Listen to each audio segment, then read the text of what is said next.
श्री शांतिनाथ दिगंबर जैन अतिशय क्षेत्र, कारीटोरन, ललितपुर, उत्तर प्रदेश।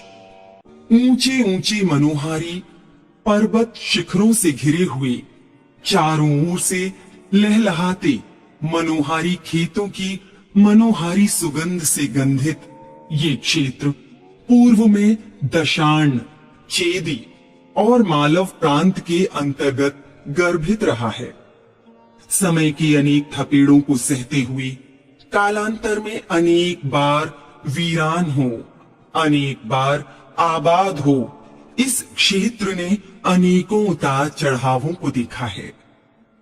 भगवान महावीर के निर्वाण के उपरांत भट्ट अकलंक देव के समकालीन इस क्षेत्र ने अपने चरम को प्राप्त किया और आसपास में दशाण और रोहिणी की कल कल करती धाराओं के मध्य लुहर्रा नावई को अपने आंचल में समेटे हुए जैन संस्कृति का एक महान केंद्र बन गया। लेकिन समय के कुचक्र ने मुगल आतताइयों और प्राकृतिक विपदाओं ने इस क्षेत्र को काल की अंधेरी में गुम कर दिया। विक्रम की 18वीं सदी के अंत में इस क्षेत्र के अभ्युदय का समय उदित हुआ और लुहर्रा निवासी एक आदिवासी को पहाड़ पर इन मनोहारी अतिशयकारी बिंबों के दर्शन हुए। उस महान पुण्य के धारी आदिवासी ने जब ये सूचना लुहर्रा नगर के गोला पूरब जातीय खाग गोत्रोत्पन्न जैन श्रावकों को दी, तो नगर लुहर्रा और आसपास के गांवों से हजारों की तादाद में भक्तों का समूह इस पहाड़ी की ओर बढ़ चला और कुछ ही मिनटों में भगवान शांतिनाथ की जय, कुंथुनाथ की जय, अरहनाथ भगवान की जय की ध्वनि से सारा आकाश गुंजायमान हो उठा। लुहर्रा के श्रावकों ने प्रतिदिन आकर भगवान के अभिषेक पूजन का संकल्प लिया और किया भी, जिसके फलस्वरूप उन्हें प्रतिदिन भगवान के चरणों के पास से एक चांदी की प्रचलित मुद्रा प्राप्त होने लगी। लेकिन उन महाभाग श्रावकों ने इसे मंदिर के जीर्णोद्धार हेतु सुरक्षित रख लिया और अपने काम में नहीं लिया। वर्षा आदि के समय रोहिणी नदी की विकरालता और ग्रीष्म काल में डकैतों और अंग्रेजों के भय के चलते प्रतिदिन आवागमन से बचने हेतु इसी पहाड़ी के पास अपना आवास बनाने का निश्चय किया और उसे कार्यरूप भी किया। इसी समय दमोह रियासत के असलाना गांव से राजकोप के कारण राज्यच्युत लोधी जाति के अनेक राजपूतों का आगमन इस पहाड़ी की तलहटी में हुआ, जहां विश्राम करते समय एक श्वेत वस्त्रधारी अज्ञात बुजुर्ग ने उन्हें यहाँ रहने और उनके फलने फूलने का भरोसा दिलाया और अदृश्य हो गया।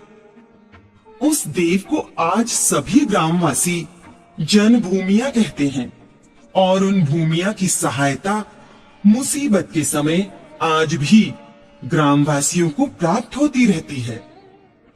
लुहर्रा के श्रेष्ठी जनों ने कुछ समयोपरांत प्राप्त मढ़ में कोई छेड़छाड़ ना करते हुए मढ़ का जीर्णोद्धार कराकर वर्तमान स्वरूप के मंदिर का रूप दिया।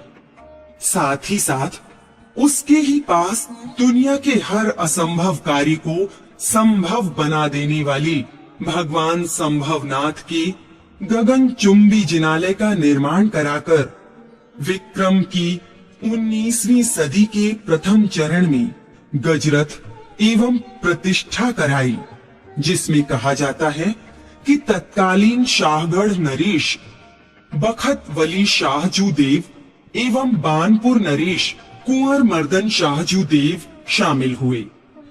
ज्ञात रहे इन दोनों वीर राजाओं ने तत्कालीन अंग्रेज शासन के विरुद्ध महारानी लक्ष्मीबाई को सहायता देकर प्रथम स्वतंत्रता संग्राम में योगदान दिया। कालांतर में मरैया गोत्रोत्पन्न श्रावक श्री हल्कूराम जी ने दोनों जिनालयों के पास ही भव्य गगनचुंबी नेमिनाथ जिनालय का निर्माण आज से लगभग 75 वर्ष पूर्व कराया।